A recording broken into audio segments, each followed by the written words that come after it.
kiruma nnyo okubanga omulabe wakimanyi nti ogenda kukomba bukombi nga gwate oli mu kwekomba kankirungiye. Kiruma nnyo okubanga omulabe wakimanyi nti obuliwo bwonna ogenda bukomba nga gwokomba binnyo. Kiŋŋambira akuliraanye. Kiruma. Omulabe yatuusa meeting naga nti olaba abo abaava emisiri obalaba bagenda kukomba bukombi buli ke tulina wano. Bakakombe ng'ente bwe zikombawo omuddo omuto. Kakati ekyangu bakyali b'amaanyi beetaaga tufuneyo abakolimira banafuwemuuko. Bwe bananafuwa wonaffe tulyoke tukube. Mugende waaguni mumutwalire ensigo. Nyina abantu benjogere nabo kati. Ngeri omuntu akuweerayo ensigo bakukolimire. Akutambulira agende wa nabbi, akutambulira manya agende wani. Amala biseera. Ngambye nti amala biseera.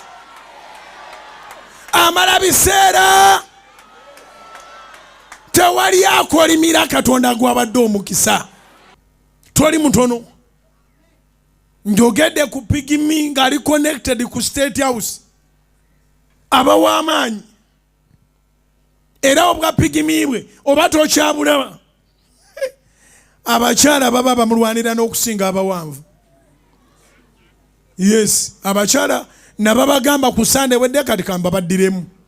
Abakyala tebagala luuza. Kiŋŋambira akuliraanye.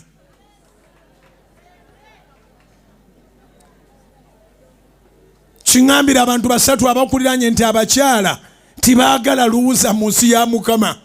Abakyala bafiira ku baawiina. Abakyala baga nti Bujjingo oli mutuufu muzikubire waggulu. Abo nze nabalaba dda nali muto nga nsamba omupiira. Buuza kidimba oyo nga tusamba omupiira okamala. Abaana nga bava eri mu Ssente kereya nga bazze kuwagira Bujjingo.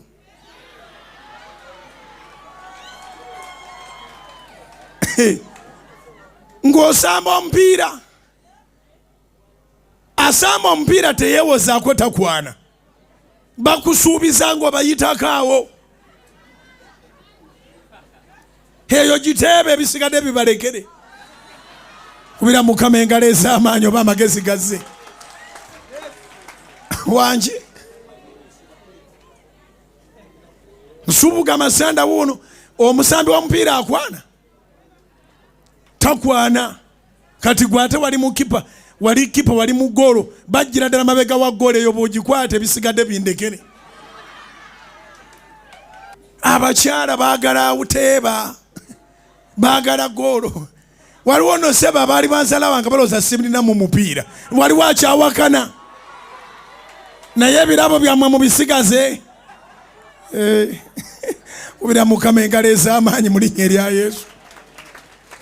Waliwo abaalabye egolo ne bagamba maama alaba omusajja omuteebi. Susan yandyawo. Walwayo. Kubira Mukama engalo ez'amaanyi.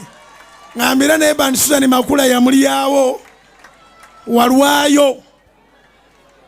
Bw'aba teeba tebikwatako kuba enduulu ya bwereere. Omusajja yagenda n'avaayo wano n'awangula empaka z'obubi. Bannayuganda bategeka ebintu. Tubadde mu Uganda eno ng'oli ategese ebintu nga kyategese bakiyita mpaka z'ababi. Abantu ne bafubutuka eri abeeyita ababi. Nti bw'omutunulako bw'oti okkiriza nti mubi. Ne wabeerawo omubi nnamba emu, omubi nnamba bbiri, omubi nnamba ssatu n'omubi nnamba nnya. Ne babawo ebirabo nga bwe baddiringana. Oli eyasinga obubi as long as yali wiina. Abakyala baalwana bulwanyi n'alondamu. N'atwala omukazi omulungi. Naye ng'onoonya ne waakuba gundi eno nga tolabawo. Naye ng'amututte. Nziramu okubaweerera amagezi abavubuka mukole ssente ebisigadde mubirekere abantu abo. Zikubire waggulu mu linnya erya Yesu. Oh, somebody shout hallelujah. Aliwo agamba nti naliwo nga ssebe by'abakyala bamulwanira. mwaliwo madde nga amanze naliwo nzekka. Oba okitegedde abakyala tebaagala luuza.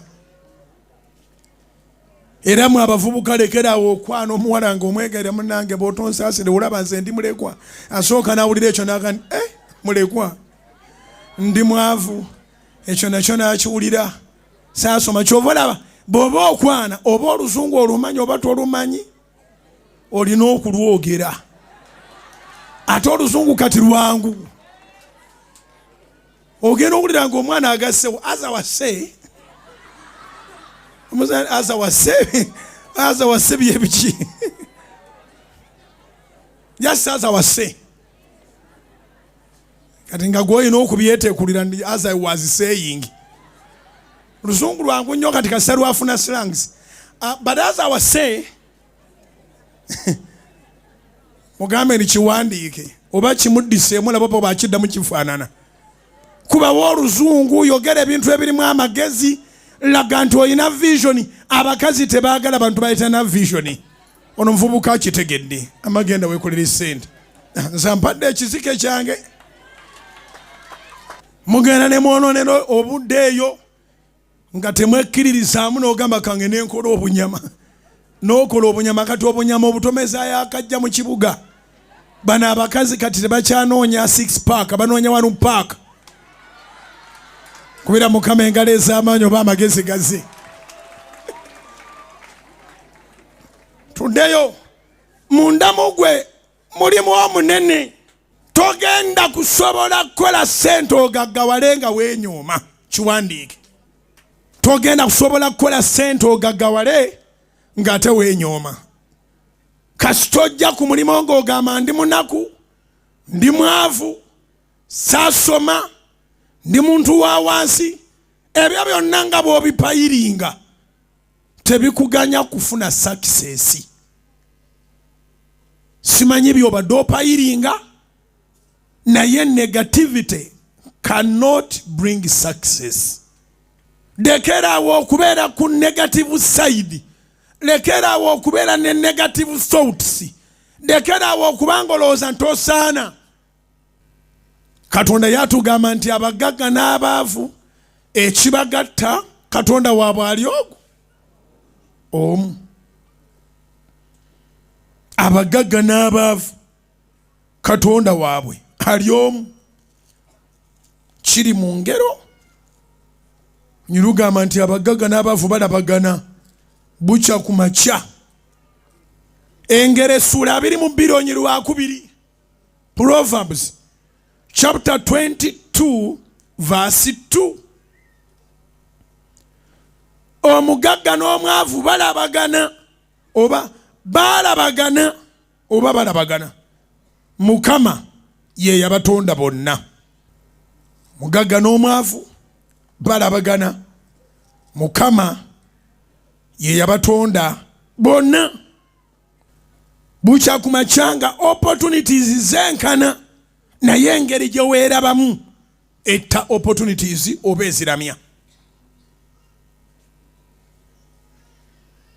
The way how you look at things decides a lot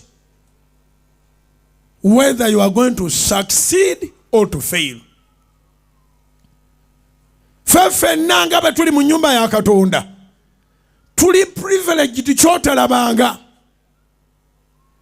kubanga twawona okubeera baana b'abataata baffe ne bamaama baffe ab'omubiri. Kyokka ekyo ne tubeera baana ba Katonda. Era bangi abali muno nga wandibadde wafa dda naye kubanga wakyusa famire wayingira famire ya Mukama kyeki kyakukuumye.